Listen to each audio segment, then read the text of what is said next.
Hey, family and friends. Welcome back to the Motherhood and Mindfulness Podcast. I am April, your host, and I am so glad you're here as always. Last week, we talked about dancing through anxiety, how to move with that nervous energy instead of letting it control you. And I've been thinking about how that connects to something deeper, which is what we're going to talk about today, the topic of feeling our feelings again. We live in a world that tells us to keep going, smile, be strong, stay positive. The truth is, sometimes we're not okay, and pretending we are doesn't make the pain go away. Your feelings are not your enemy, they are messengers. They tell you what's alive inside of you, what needs to be seen, what needs to be healed, and what needs to be released. So today, I want to slow down together, take a deep breath, and just talk about what it means to come home to your feelings once again. I think the biggest reason we avoid our feelings is because they're uncomfortable. Sadness, grief, anger, they're messy and we don't want to feel them. They don't fit neatly into our schedule and what we're trying to do with our lives, right? We fear that if we start feeling, we'll never stop. That if we let one tear out, it'll all just flood and it'll turn into something we just can't control. I've been there. I've had moments where I pushed my feelings down so hard and then they ended up showing up in other ways. My shoulders would get tight, my head would start hurting me, I would start being short with the people that I love over things that didn't really matter. And at night, even when I was exhausted, I couldn't rest. It's funny how the body always tells the truth, even when our words won't. Here's something I've learned through grief and healing. When we numb our feelings, they don't disappear. They just wait, quietly shaping how we show up in relationships, how we create, and how we parent, how we dream. Avoiding our emotions doesn't protect us. It just disconnects us from ourselves.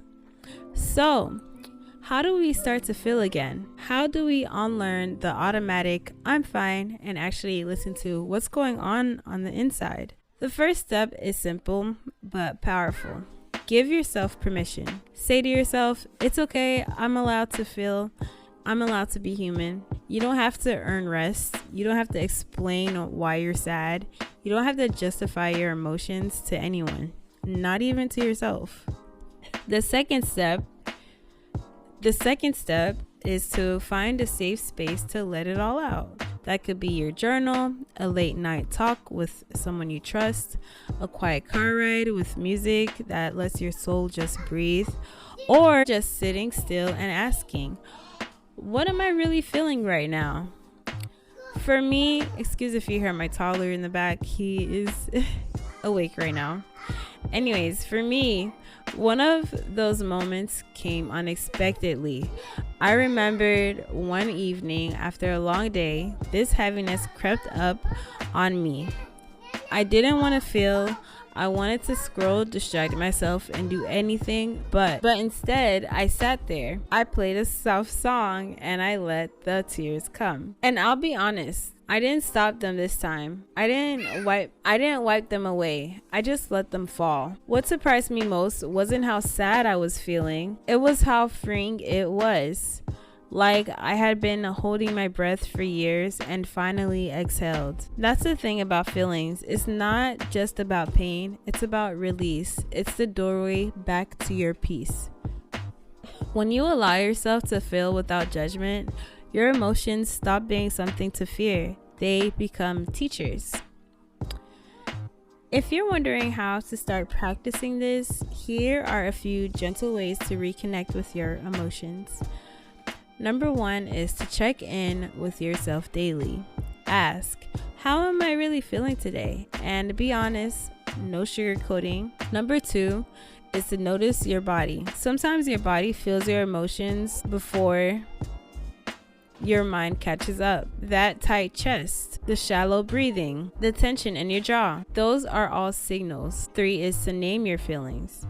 Put your words to what's inside, saying, I feel sad or I'm feeling overwhelmed. Might sound simple, but naming your emotions gives it boundaries and clarity. The last but not least is to create rituals of release. Journaling, going for a walk, dancing, praying, speaking out loud to yourself. Let your body participate in your healing. Even 5 minutes of presence a day can begin to shift the way you relate to your emotions.